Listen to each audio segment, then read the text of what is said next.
सात उपवास प्रार्थना में आपके क्या फायदे हैं। हालेलुया। मैं आपको 7 पॉइंट बताऊंगा जो ज्यादातर उपवास प्रार्थना का फायदा जो आपके शारीरिक विरोध के लिए है, उसके लिए फास्टिंग के 7 फायदे बताऊंगा। जो आप शरीर पर जो जीत हासिल करते हैं उसके लिए बात करेंगे। आपका सबसे बड़ा दुश्मन कोई इंसान नहीं है, आपका पड़ोसी नहीं है, आपका फैमिली मेंबर नहीं है, आपका चाचा नहीं, आपका ताया नहीं, आपका पड़ोसी नहीं, आपका बिजनेस में साथ वाला पार्टनर जहाँ पड़ोसी बिजनेस वाला नहीं, ना शैतान है, ना ही कोई मनुष्य है, ना ही कोई मसीह विरोधी है। क्योंकि मसीह विरोधी केवल शरीर के ऊपर अटैक कर सकते हैं, आत्मा को कभी नहीं मार सकते। लेकिन जो शरीर को घात कर सकते हैं उनसे मत डरो। जो आत्मा और शरीर दोनों को नरक में फेंक सकता है, नाश कर सकता है, उससे डरो। तो वो आपको आत्मा में कभी नहीं हरा सकते, आपकी आत्मिक आग को कभी नहीं बुझा सकते। तो आपका सबसे बड़ा विरोधी शरीर है। उपवास प्रार्थना आपको शरीर के ऊपर जयवंत करती है।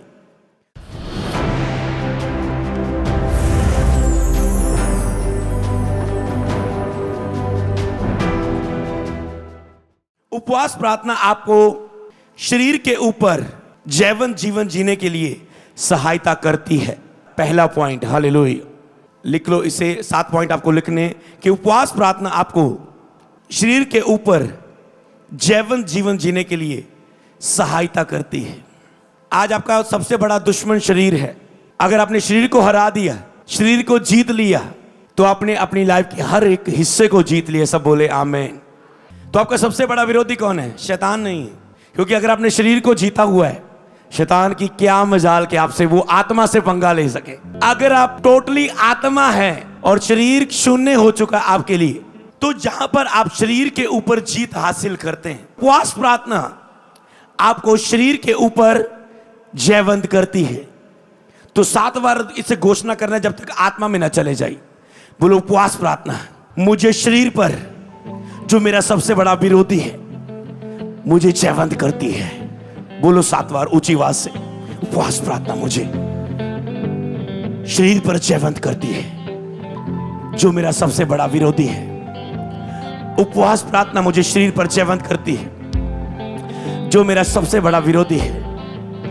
उपवास प्रार्थना मुझे शरीर पर जयवंत करती है जो मेरा सबसे बड़ा विरोधी है। उपवास प्रार्थना मुझे शरीर पर जयवंत करती है जो मेरा सबसे बड़ा विरोधी है। उपवास प्रार्थना मुझे शरीर पर जयवंत करती जो मेरा सबसे बड़ा विरोधी है। बोले आमीन। तो दूसरा पॉइंट, उपवास प्रार्थना शारीरिक जीवन जीने का विरोध करती है। उपवास प्रार्थना शारीरिक जीवन जीने का विरोध करती है और पवित्र आत्मा के द्वारा जीवन जीने में सहायता करती है। उपवास प्रार्थना शारीरिक जीवन जीने का विरोध करती है और पवित्र आत्मा के द्वारा जीवन जीने में सहायता करती है। अगर इसे समझे अभी हम, तो उपवास प्रार्थना शारीरिक जीवन जीने का विरोध करती है, लेकिन शरीर आत्मा के विरोध में है। तो आप शारीरिक जीवन जीने का विरोध नहीं कर पाते। मुझे गंदा नहीं देखना, मुझे ज्यादा फालतू नहीं बोलना, मुझे इधर उधर के विचार को अपने अंदर नहीं आने देना, मुझे नकारात्मक नहीं सोचना। आप इसका विरोध नहीं कर पाते बिना फास्टिंग प्रेयर के। मुझे गंदे विचार नहीं लेने, मुझे गालियां नहीं निकालनी, मुझे नशा नहीं करना, मुझे पाप नहीं करना, व्यभिचार नहीं करना, मुझे किसी से फालतू की बातें नहीं करनी, मुझे गंदा मजाक नहीं करना, मुझे ज्यादा सोना नहीं है, मुझे उठ के जल्दी प्रार्थना करनी है, मुझे प्रार्थना में शरीर को बिठाना है। आप बहुत कुछ चाहते हैं शरीर का विरोध करना, पर आप नहीं कर पाते। बहुत से आपके शारीरिक विरोध है जिसका आप विरोध करना चाहते हैं। आपकी कोई बुरी आदत है, आप पेंसिल खा रहे हैं, कागज खा रहे हैं, मिट्टी खा रहे हैं, सीमेंट खा रहे हैं, राख खा रहे हैं, आप उस बुरी आदत का विरोध करना चाहते हैं, नहीं कर पाते। उपवास प्रार्थना शारीरिक जीवन जीने का विरोध करती है। जब आप उपवास प्रार्थना में होते, शारीरिक जीवन जीने का वो विरोध करती है। शरीर की अभिलाषा के अनुसार जीवन जीना, शारीरिक जीवन जीना, शरीर में पाप का जीवन जीना, तो उपवास प्रार्थना उसका विरोध करती। बस आप फास्टिंग में आ गए, खुद ब खुद आपकी आत्मा विरोध करने लगे शारीरिक बातों का, जिसका आप नहीं विरोध कर पा रहे, उसका उपवास प्रार्थना विरोध करती है और पवित्र आत्मा के द्वारा जीवन जीने में सहायता करती है। उपवास प्रार्थना पवित्र आत्मा के द्वारा जीवन जीने में सहायता करती है। कितने लोग पवित्र आत्मा के द्वारा जीवन जीना चाहते हैं? पवित्र आत्मा की अगुवाई में चलना चाहते हैं, पवित्र आत्मा के द्वारा सेवा करना चाहते हैं? तो उपवास प्रार्थना पवित्र आत्मा के द्वारा जीवन जीने में सहायता करती है। आप कहते हैं मैं पवित्र आत्मा के द्वारा जीवन जीना चाहता हूं, मैं शरीर के अनुसार नहीं, क्योंकि शरीर के अनुसार चलूंगा तो मरूंगा, पर अगर आत्मा के अनुसार जीवन जीऊंगा तो जीऊंगा, परमेश्वर की महिमा के लिए चलूंगा। तो उपवास प्रार्थना पवित्र आत्मा के द्वारा जीवन जीने में आपकी सहायता करती है। शरीर आत्मा के विरोध में, आत्मा शरीर के विरोध में, तो उपवास प्रार्थना पवित्र आत्मा के द्वारा जीवन जीने में आपकी सहायता करती है। कैसे सहायता करती है? क्योंकि जब उपवास प्रार्थना में आप शरीर का विरोध करते हैं तो पवित्र आत्मा तो तैयार है इस शरीर की अगुवाई करने के लिए, हालेलुया, वो तो पहले से तैयार है। पर जब आपको शरीर के नियंत्रण में देखता है पवित्र आत्मा, तो वो आपकी अगुवाई नहीं कर सकता। जब शरीर के आगे घुटने टेके हुए देखता है तो वो आपको यूज नहीं कर पाता। जब शरीर के आगे रोज झुकते हुए, शरीर के आगे मूर्ति पूजा करते हुए आपको देखता है तो पवित्र आत्मा आपकी अगुवाई नहीं कर पाता। जब आप अपने अंगों को मार डालते हैं और पवित्र आत्मा को सौंप देते हैं तो पवित्र आत्मा आपको उपयोग कर पाता है। सब बोले आमेन। फिर इन्हीं हाथों को तेल से अभिषेक करने के लिए वो यूज करता है। इन्हीं आंखों को, लोगों को, बीमारों को तरस भरी निगाह से देख के चंगा करने के लिए उपयोग करता है। फिर इसी मुंह को दुष्ट आत्मा निकालने के लिए, बीमारों को चंगा करने के लिए, लोगों को आग से बपतिस्मा देने के लिए, वरदान देने के लिए, ब्लेस करने के लिए उपयोग करता है। इन्हीं पैरों को देशों विदेशों में जाके सुसमाचार प्रचार करने के लिए उपयोग करता है। तो पवित्र आत्मा आपके अंगों को उपयोग करता है जब आप परमेश्वर को दे देते हैं। बोले आमेन। 7 डे फास्टिंग प्रेयर के शरीर के विरुद्ध 7 फायदे हम बात कर रहे हैं, केवल शरीर के विरुद्ध। तीसरा पॉइंट उपवास प्रार्थना। उपवास प्रार्थना आपको शरीर की बातों पर मन लगाने से रोकती है और आत्मिक बातों पर मन लगाने के लिए सहायता करती है। तो उपवास प्रार्थना आपको शरीर की बातों पर मन लगाने से रोकती है। जब आपका शरीर की बातों पर मन लगता रहता है, रोज जब आप फास्टिंग में नहीं होते, रोज आपको मन लगता है पेट भर के खाऊं, रज के सोऊं,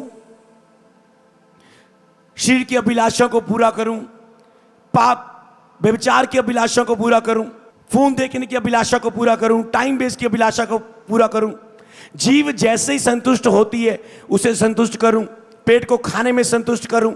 आप शरीर में अपने आप को संतुष्ट करने में लगे रहते हैं। पर जैसे उपवास प्रार्थना में आप होते हैं तो शरीर की बातों पर मन नहीं लगता आपका, खुद ब खुद ऐसा ग्रेस मिलती।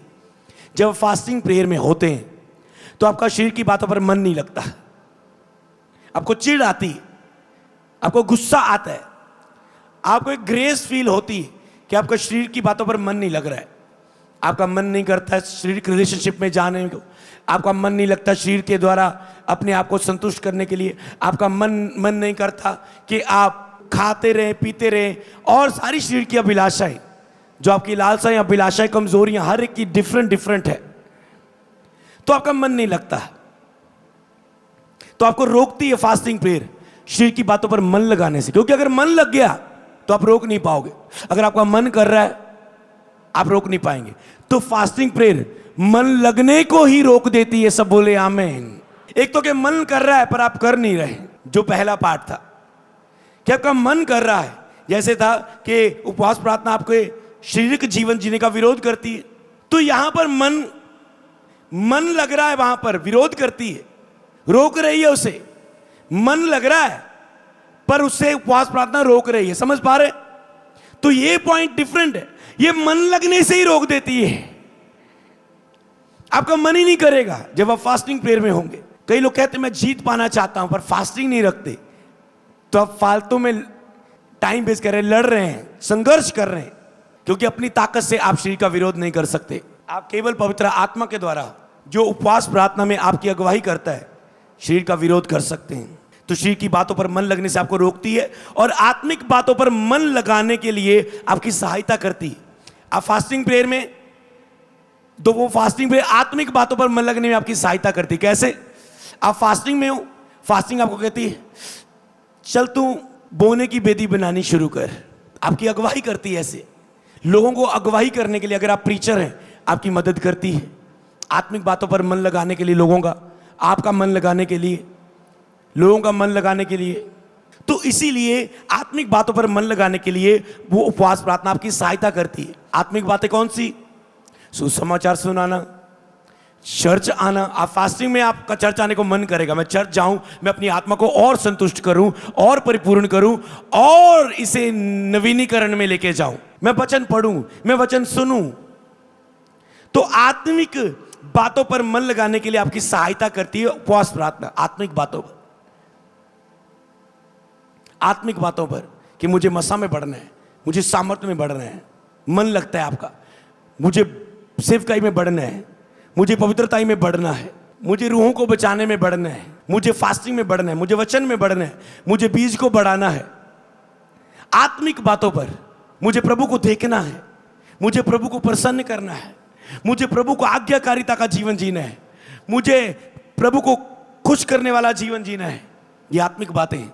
मुझे दूसरों की सहायता करनी है, मुझे दूसरों की भलाई करनी है, मुझे दूसरों की चिंता करनी है, मुझे लोगों पर तरस और तरस भरी भावना से लोगों को देखना है। जब आपके अंदर लोगों के लिए तरस आता है, एक तरस भरी निगाह आपके अंदर होती है, तो आप लोगों के लिए, लोगों को ब्लेसिंग का कारण बनते हैं। तो पवित्र आत्मा आत्मिक बातों पर मन लगाने के लिए आपकी सहायता करता है। बाइबल पढ़ना आत्मिक बात है, 7 डे फास्टिंग प्रेयर में जाना एक आत्मिक बात है, नाइट प्रेयर में आना आपके लिए एक आत्मिक बात है।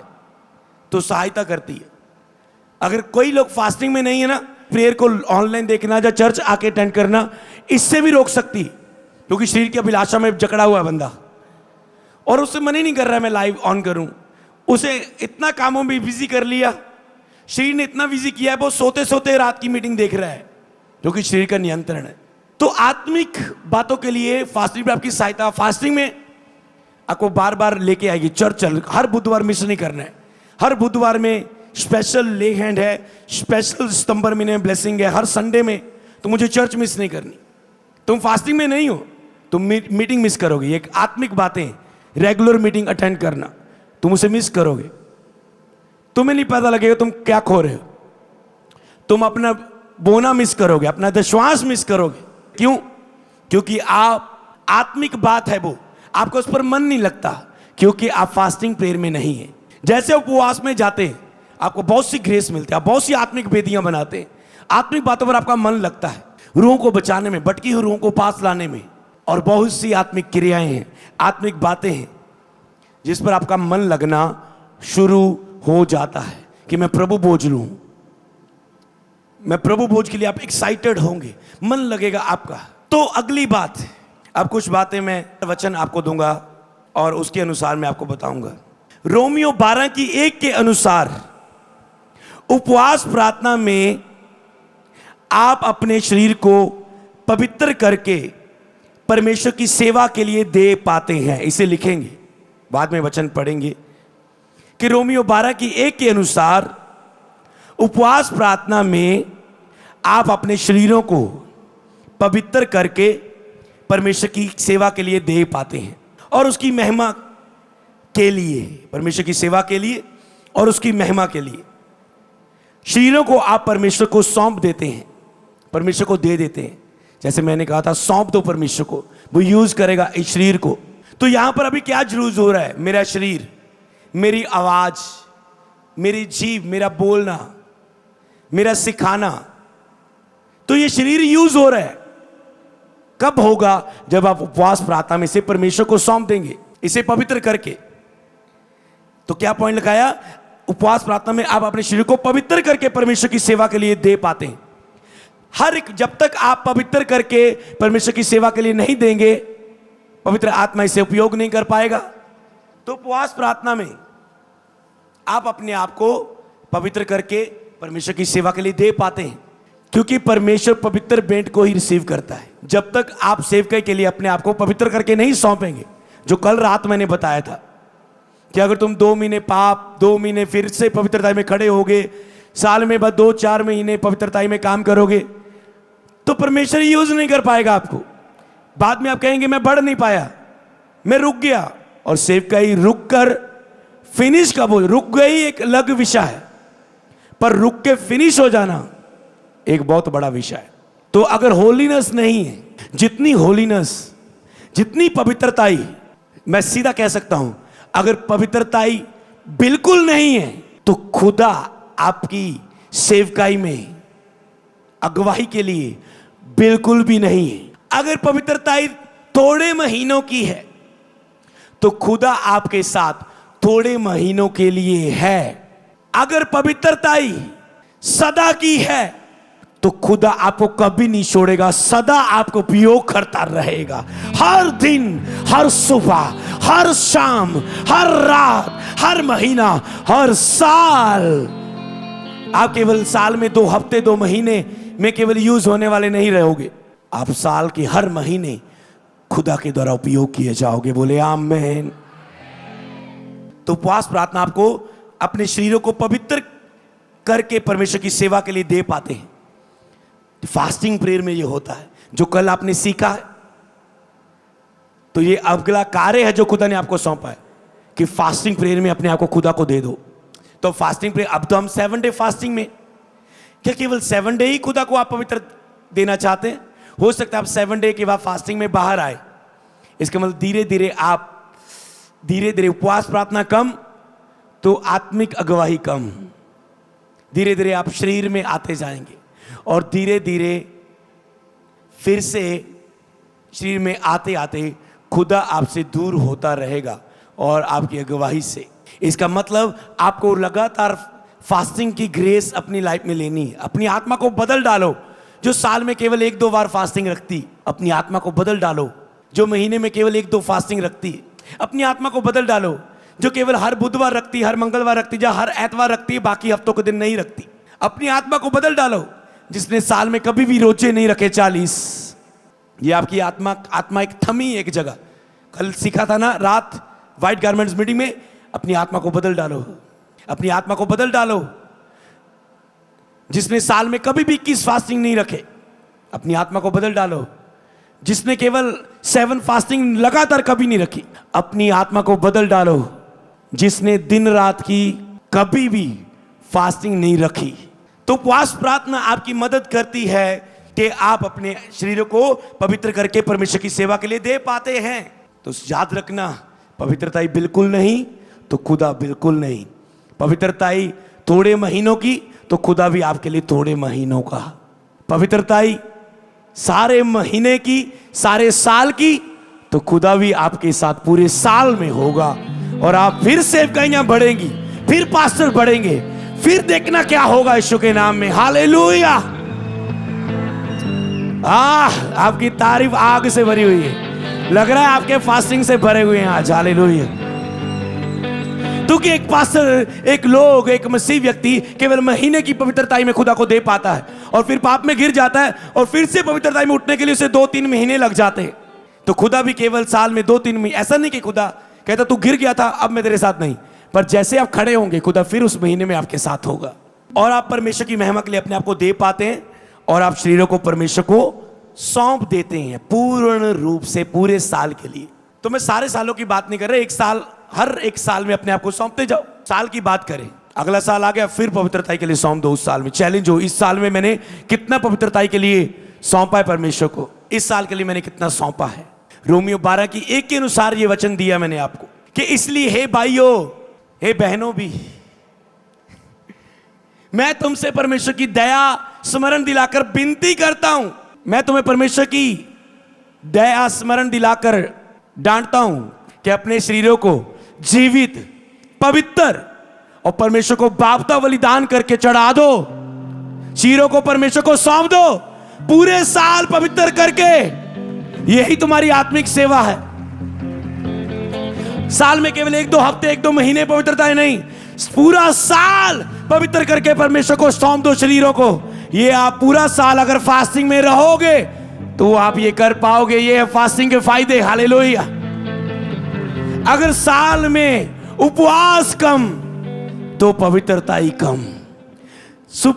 साल में उपवास बिल्कुल भी नहीं तो पवित्रता ही बिल्कुल नहीं।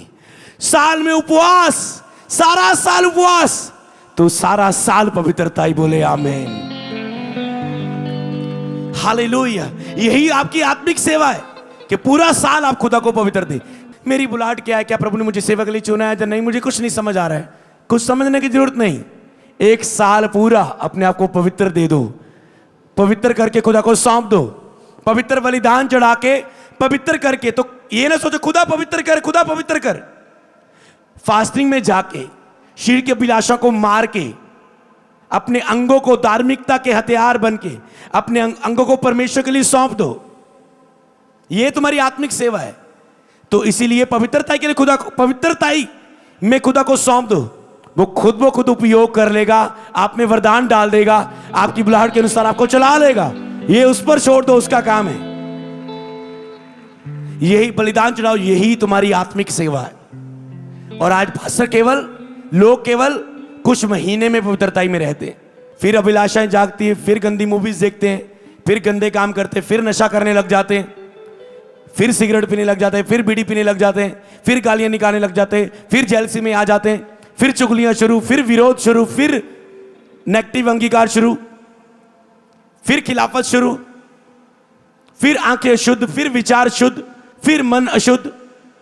बाहर आ जाते लोग पवित्रता में। बोलो, मैं अपने अंगों को परमेश्वर की सेवा के लिए सौंपता हूं इस पूरे साल के लिए।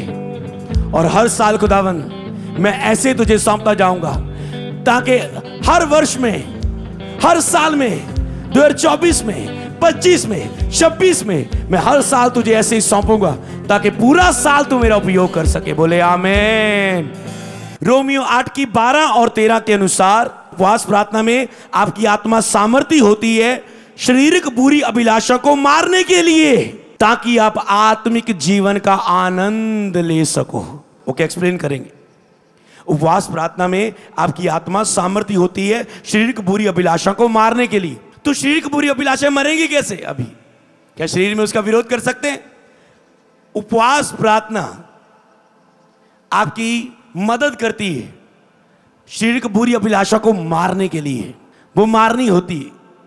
मान लो उसे रोज भूख लग रही है शारीरिक अभिलाषा को आप में जाहिर होने के लिए, आप उसे खाना नहीं दे रहे, वो मर जाएगी। तो फास्टिंग प्रेयर में जब आप खाना नहीं लेते तो बुरी अभिलाषा को भी खाना नहीं मिलता और वो मर जाती है। उसके बाद आप बुरी उस आदत से, शारीरिक बुरी गंदी अभिलाषाओं से आजाद हो जाते हैं, डिलीवरेंस हो जाती है और पूर्ण ग्रेट डिलीवरेंस आपके हिस्सा होती है यीशु नाम में। हालेलुया। तो महान छुटकारा होता है। तो आपकी आत्मा सामर्थ्य होती बुरी अभिलाषा को मारने के लिए। तो आत्मा तो आप पाए हुए हैं, पर आपकी फास्टिंग बिना, प्रेयर बिना, वचन की मनन के बिना ये सामर्थ्य नहीं है। तो उपवास में आप क्या काम करते हो? प्रार्थना करते हो, वचन बोलते हो, वचन पढ़ते हो और बोने की बेदी निकालते हो रोज। ये है फास्टिंग प्रेयर। फास्टिंग केवल भूखे रहना नहीं है, प्रार्थना करना, बीज बोना और प्रार्थना करना, वचन पढ़ना और रोज अपने बीज को अपनी बेदी पर निकाल के फास्टिंग का रखना। कि फास्टिंग प्रेयर में केवल प्रेयर वचन नहीं, रोज प्रार्थना करो, वचन पढ़ो और एक बीज को अपनी बेदी पर रखो। रोज बोने का काम तुझे मिले, क्योंकि बोना आप प्रभु की महिमा के लिए निकालते हैं। तो आप एक कर्म कर पाते घर बैठे बैठे आत्मिक। हालेलुया। तो आपकी वो सहायता करती, आपकी आत्मा को सामर्थ्य करती है। फिर क्या होता है जब बुरी अभिलाषाएं मर जाती, आत्मा सामर्थ्य होने के कारण आप लड़ पाते हैं। तो कैसे लड़ पाते हैं? आपकी आत्मा सामर्थ्य होती है। लोग कंप्लेंट करते हैं, प्रीशन लेके आते हैं, ओ पास्टर जी मैं चलते चलते मेरी लड़कियों को गलत देखने को मन करता रहता है, लड़कियों के बारे में गलत सोचने को विचार आते रहते हैं, ऐसे बुरी अभिलाषा। तो वो जिंदा है, मर क्यों नहीं रही? उपवास में चले जाओ, तुम देखना उसे मरती हुई देखोगे यीशु नाम। देखना तुम 7 उपवास में चले जाओ, नहीं मर रही 21 रख लो, फिर भी नहीं मर रही 40 रख लो, वो मर जाएगी यीशु नाम में। हालेलुया। 1-2 फास्टिंग से नहीं हो रहा है, ओ पास मेरा तो हुआ नहीं। कितने उपवास रखे? 3 दिन उपवास रखे। सुबह उठ के 12 बजे तक कुछ नहीं खाता, 12 बजे के बाद खाता हूं। मेरी तो बुरी अभिलाषा नहीं मरी। जितना बड़ा उपवास उतनी बड़ी सामर्थ। वेद आया अभी। जितना बड़ी फास्टिंग उतनी बड़ी ग्रेट अनॉइंटिंग, हालेलुया। तो समझ लो आप इन बातों को। तो अगला, तो उसकी महिमा के लिए आप शरीरों को जब अभिलाषाएं मरती, ताकि आप आत्मिक जीवन का फिर आनंद ले पाते हैं। जब शरीर की बुरी अभिलाषाएं मर जाती है ना, तो आप असली आत्मिक जीवन का आनंद ले पाते हैं, जिसके लिए परमेश्वर ने हमें चुना है। आपको पता है आत्मिक जीवन जीने से कितना आनंद है, कितनी खुशियां हैं, कितनी भरपूरी है, कितनी आशीषें हैं इस जीवन में और आने वाले जीवन में। आत्मिक जीवन की बहुत खुशी है, बहुत आनंद है, बहुत सामर्थ्य है, बहुत खुशियां हैं। आप अपने परिवार से खुश रहते हैं, अपने बच्चों से, अपनी पत्नी से, अपनी लोगों से, टीम से, हर एक हिस्से में। खाने को भी जब आप खाते हैं, एंजॉय करते हैं फास्टिंग के बाद, हर एक हिस्सा आपके लिए खुशी बन जाती है। दिन में बिना फास्टिंग के 3-3 टाइम खाना खाते जा रहे हो, फिर दोपहर को आने दे, शाम को आने दे, चाय आने दे, बर्गर आने दे, ये आने दे, बोल बस जो भी घर में आ गया। 3 टाइम तो पहले रोटी खाते हो, फिर शाम को अगर कोई गेस्ट आ गया, कोई बर्गर आ गया, कोई रेडी देख ली, उसमें भी चक दे फटे। फिर शैतान भी कहता है आ गया ऊंट पहाड़ के नीचे, चक दो फटे दे, आ गया डिग के। पूरा शारीरिक है, फिर खा पी के सो रहे हो और गंदे सपने शरीर की अभिलाषाओं से घर में आ रहे हो। फिर रात को भी शरीर अभिलाषाओं के कब्जे में, दिन को खाने के कब्जे में, रात को शरीर गंदी अभिलाषाओं के कब्जे में, सारा दिन शैतान के हाथ में। बाहर आ जाओ चर्च, आत्मिक जीवन का आनंद लो। तो लास्ट 2 वचन और लास्ट 2 पॉइंट्स बाकी है। कुलुसियों 3:5 के अनुसार उपवास प्रार्थना में आप खुद के लिए बिल्कुल मर सकते हैं, ताकि खुदा ही खुदा आप में दिखे। आप खुद ना दिखे, केवल खुदा दिखे। आपकी खुदाई ना दिखे, आपका खुद का जीवन ना दिखे, केवल खुदा ही दिखे। तो एक्सप्लेन करते हैं। उपवास प्रार्थना में आप खुद के लिए बिल्कुल मर सकते हैं। आप कहते हैं क्या मैं खुद के लिए बिल्कुल भी मर सकता हूं? हाँ, मैं खुद के लिए कुछ चीजों के लिए मरा हूं। खाने के लिए, ये फोन के लिए नहीं मर पाता। मैं गंदा तो कुछ नहीं देखता हूं, पर वैसे फोन में स्क्रॉल डाउन चलता रहता है, फेसबुक पे, इंस्टाग्राम में चलता ही रहता है, इसकी वीडियो देख, उसकी वीडियो देख। क्या मैं खुद के लिए पूर्ण मर सकता हूं? हाँ, मैं नशा तो नहीं करता पर व्यभिचार में हूं। हाँ, मैं व्यभिचार तो नहीं करता पर ये नशा होता है। हाँ, मैं कुछ नशा तो नहीं करता पर ये बीड़ी नहीं छुड़ती। हाँ, मैं ये सब कुछ तो करता पर गालियां नहीं छुड़ती, जेलसी नहीं छुड़ती, जलन नहीं छुड़ती, माफ करना नहीं होता, माफी नहीं मांग होती मुझसे। जब मुझसे गलती हो जाती, खुद दूसरों के जाके दीन होके माफी नहीं मांग होती। लोगों के बीच टीम में गलतियां करता हूं, सेवादार आपस में गलती करते, पता है गलत हो गया, पर 4 बंदों में कह के ओ यार पाजी मुझसे गलती होगी, कहने की हिम्मत नहीं, छोटा हो जाऊंगा ना। क्या मैं शरीर के लिए पूर्ण भी मिट सकता हूं? उपवास प्रार्थना में आप खुद के लिए बिल्कुल मर सकते हैं। अगर उपवास प्रार्थना में आप खुद को पूर्ण रूप से दे दें, तो आप खुद के लिए पूर्ण रूप से मर सकते हैं, ताकि जब बिल्कुल आप मर जाएंगे खुद के लिए आप, तो खुदा ही खुदा आप में दिखेगा। अगर आप बिल्कुल मर जाएं खुद ही खुद, तो खुदा बिल्कुल नहीं। खुद जितना कम, खुदा उतना ज्यादा। खुद बिल्कुल नहीं, तो खुदा ही खुदा। खुद को हटा दो और पवित्र आत्मा से परिपूर्ण हो जाओ यीशु के नाम में। खुदा ही खुदा आप में दिखे, आपकी जुबान से, आपकी आंखों से, आपके देखने से, आपके बोलने से, आपके सुनने से, आपके सेवा से, आपकी सेवकाई से। खुद ही खुद, तो खुदा बिल्कुल नहीं। अगर रोज खुद ही खुद हो, शरीर ही शरीर है, तो खुदा बिल्कुल नहीं है, जीरो। खुद जितना कम, अगर तुम थोड़ा थोड़ा खुद को कम कर रहे हो, थोड़े थोड़े रोजे में जाके खुद को थोड़ा थोड़ा कम कर रहे हो, खुद को कम कर रहे हो, जितना कम करोगे खुदा उतना ही ज्यादा आपके पास होगा, आपको यूज करेगा। खुद जितना कम, खुदा उतना ज्यादा आपको उपयोग करेगा। अगर खुद बिल्कुल नहीं हो जाए तो खुदा ही खुदा। बोलो, खुद बिल्कुल नहीं तो खुदा ही खुदा। तो खुद को हटा दो, पवित्र आत्मा को जगा दो और पवित्र आत्मा से परिपूर्ण हो जाओ। हालेलुया। जगा दो पवित्र आत्मा को। जब तक खुद को मिटाओगे नहीं, हटाओगे नहीं, पवित्र आत्मा को जगह नहीं मिलेगी। बाप में लिखा शरीर पवित्र आत्मा का मंदिर है, पर तूने खुद में खुद को इतना दे दिया है, चला रहे हो खुद के शरीर के अनुसार, कि आत्मा को तुम साइड पे कर रहे हो, जगह नहीं दे रहे। लिखा शरीर पवित्र आत्मा का मंदिर है, तेरा नहीं है, खुद को बाहर करो इससे और खुदा को जगा दो, देखना वो क्या करेगा। हालेलुया। तो इसके लिए हम वचन भी पढ़ देंगे, कुलुसियों 3:5। इसलिए अपने उन अंगों को मार डालो जो पृथ्वी पर है, अर्थात व्यभिचार को। पहली बात किसकी आई? व्यभिचार की, जो कल रात बात कर। भूल जाओ, अगर तुम व्यभिचार में हो तुम सेवा कर पाओगे। खुदा तुझ में होगा, खुदा नहीं तो कुछ भी नहीं। अशुद्धता, बुरी अभिलाषा जो आपको अशुद्ध करती, दुष्ट कामना, जो दुष्ट विचार आपके, दुष्ट कामना के विचार है। मेरा मन लड़कियां नु देख के, लड़कियां नु देख के, नशे नु देख के, मैं सिनेमा फिल्म देखने जाना हूं, मैं तो छड़ नहीं होंगी। मेरा वो टीवी सीरियल बहुत फेवरेट है, उसे मैं छोड़ नहीं पा रहा हूं। कोई भी नई फिल्म की ऐड होती तो मुझे लगता है मैं ये 3 घंटे की देखूं। बुरी दुष्ट कामना, बुरी लालसा, जो बुरी लालसा आपके अंदर आती है, पैसों की बुरी लालसा, लालच। मीटिंग मिस हो जाए, पर आज की दिहाड़ी मिस नहीं होनी चाहिए। लालसा, बुराई, बुरी लालसा पैसों की। पैसों का लोभ बुराई की जड़ है, पैसा जड़ नहीं है। पैसा तो प्रभु की महिमा के लिए उपयोग होता है। हालेलुया। उसका लोभ, उसका लालच, बुरी लालसा, शरीर की बुरी लालसा, अभिलाषाओं की लोभ, लालच, जो मूर्ति पूजा के बराबर है। लालच, पैसे का लालच, चर्च मिस कर दी। फॉरेन जाने का लालच, यीशु को छोड़ दिया। सैलरी अधिक बढ़ाने का लालच, संडे मिस कर रहे हो, जो मूर्ति पूजा के बराबर है। तो इसलिए अपने उन अंगों को मार डालो जो पृथ्वी पर है। इसलिए खुद को मार डालो। तो प्रभु शरीर में आपको सुसाइड करने के लिए नहीं कह रहा है, यहां पर खुद को मार डालो। शरीर की, खुद की अभिलाषा को मार डालो, ताकि जो खुदा ही खुदा दिखे। हालेलुया। तो लास्ट लाइन को अभी मैं बोलूंगा, 7वीं, शरीर के विरुद्ध जो उपवास प्रार्थना की बेनिफिट्स है, फायदे हैं।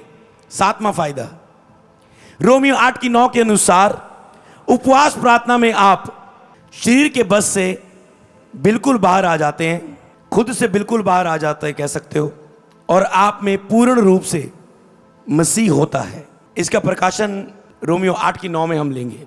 परंतु जबकि परमेश्वर का आत्मा तुम में बसता है, परंतु जबकि खुदा ही खुदा तुझ में बसता है, तो तुम शारीरिक नहीं रहे, तो तुम शारीरिक दशा में नहीं परंतु आत्मिक दशा में हो।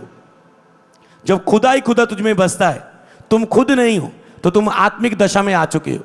यदि किसी में मसीह का आत्मा नहीं तो उसका जन नहीं। तो अगर किसी में खुदा नहीं तो वो उसका जन नहीं, वो उसको उपयोग नहीं कर पाएगा। पिता का वारिस कौन है? पुत्र। तो अगर तुम पुत्र नहीं हो तो तुम प्रतिज्ञाओं के वारिस नहीं हो कि तुम बीमारों पर हाथ रखोगे, बीमार चंगे होंगे, तुम मांगोगे तो तुम्हें दिया जाएगा, मेरे नाम से तुम दुष्ट आत्मा निकालोगे, जो कुछ तुम मांगे वो सब तुम्हारे लिए हो जाएगा। तो ये प्रतिज्ञा तुम्हारे लिए नहीं है। तुम्हें पुत्र, तुम मसीह का आत्मा तुम में नहीं तो तुम उसके जन नहीं। तो इसलिए जब परमेश्वर का आत्मा तुम में बसता है तो तुम शारीरिक दशा में नहीं, आत्मिक दशा में हो। और खुदा ही खुदा तुझ में बसता है तो तुम शारीरिक दशा में नहीं बल्कि आत्मिक दशा में हो। तो इसके अनुसार उपवास प्रार्थना में आप शारीरिक दशा से बिल्कुल बाहर आ जाते हैं और आप पूर्ण रूप से, आप में मसीह होता है। और आप मेरे साथ इसे बोलेंगे, जब हम 3 गिनेंगे हम इसे पढ़ेंगे, 1 2 3। खुद ही खुद तो खुदा बिल्कुल नहीं, खुद जितना कम खुदा उतना ज्यादा, खुद बिल्कुल नहीं तो खुदा ही नहीं। खुद को हटा दो, पवित्र आत्मा से परिपूर्ण हो जाओ यीशु के नाम में।